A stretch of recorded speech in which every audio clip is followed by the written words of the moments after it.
Imagine a customer asks, "What personal data do you have about me? Why do you use it? Who received it? And when will you delete it?"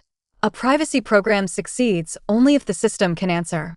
A PDF policy cannot discover an undocumented analytics export, delete a backup on schedule, or prove that a vendor stopped processing. Today, we will whiteboard privacy as an engineering system. Personal data moves through collection, classification, use, sharing, retention, and deletion. At every transition, we need an owner, a purpose, a control, and evidence.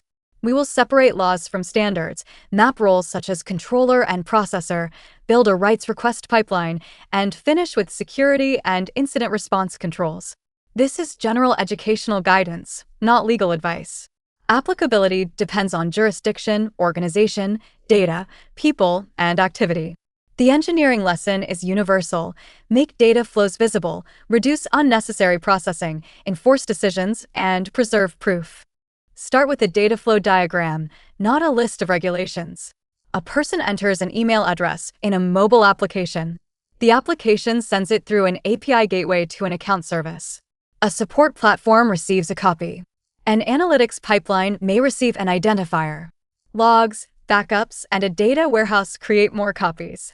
For every flow, record the data category, subject population, source, destination, purpose, owner, location, vendor, security classification, and retention rule. That becomes a living inventory or record of processing. Now draw the lifecycle: collect, validate, classify, use, disclose, archive, and delete.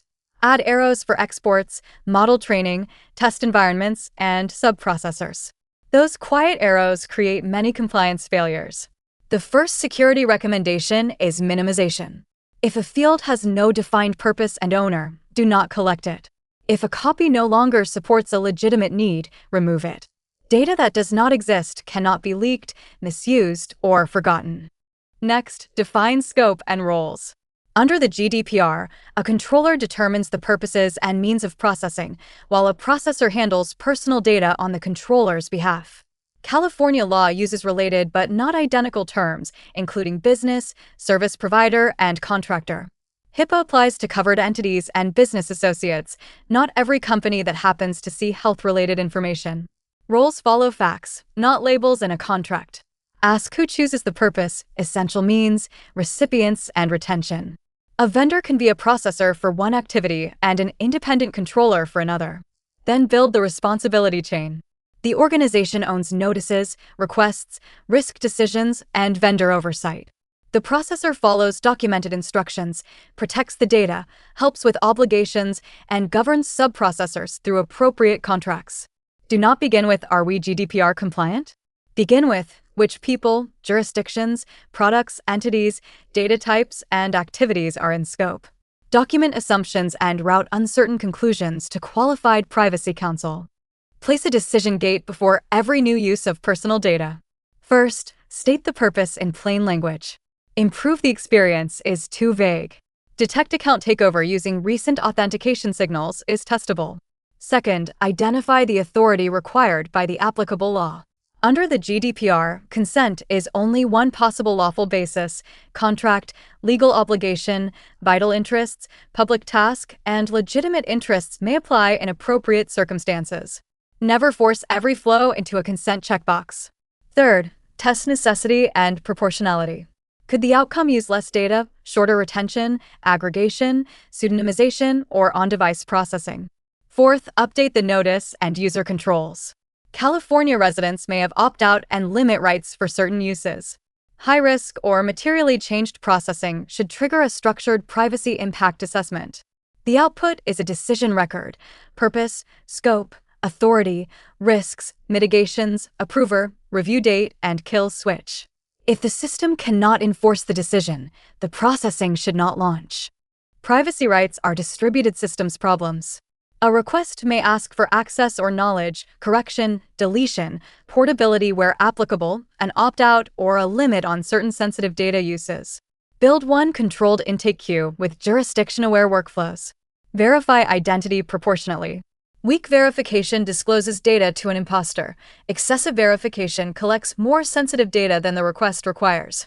Next, use the inventory to fan out searches across production databases, support tools, archives, and processors. Normalize results, apply documented exceptions with legal review where needed, and return information securely. For deletion, distinguish active records, legally retained records, and backups that age out under a defined process. Send downstream instructions to processors and track acknowledgements. For opt-outs, propagate the preference to advertising, analytics, and sharing paths, not just the visible interface. Measure queue age, coverage, failure rate, and repeat requests. Keep an audit trail of decisions, not unnecessary copies of the requester's data. A rights portal without backend orchestration is only a form. Privacy and security overlap, but they are not identical. Security protects data. Privacy also governs whether processing should occur. Build defense in depth, strong identity, least privilege, encryption in transit and at rest, managed keys, secrets isolation, secure development, vulnerability management, tamper-resistant logs, backups, and tested recovery. Restrict production data in development and monitor unusual access, exports, and privilege changes. Incident response needs a privacy branch. When an event occurs, preserve evidence and determine what data, people, systems, entities, and countries are affected.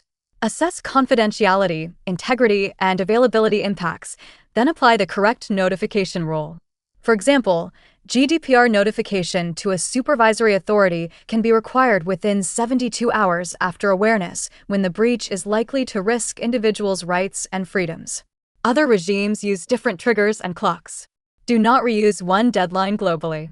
Your playbook should include legal, security, privacy, communications, executive, insurer, and vendor contacts.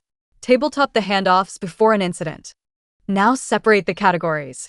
The GDPR and CCPA are laws. HIPAA is a United States sectoral law with privacy and security rules for covered entities and business associates. PCI DSS is an industry standard for environments that store, process, or transmit cardholder data or can affect the cardholder data environment. It is not a privacy law. The NIST Privacy Framework is a voluntary risk management tool organized around identify, govern, control, communicate, and protect. ISO 27701 defines a privacy information management system and can support structured, evidence-based governance. SOC 2 reports evaluate controls against selected trust services criteria. They do not certify universal privacy compliance. Build a crosswalk: obligation, risk, control, owner, implementation, evidence, test, exception, and review date. One access control mechanism can support several regimes. One requirement may also need several controls.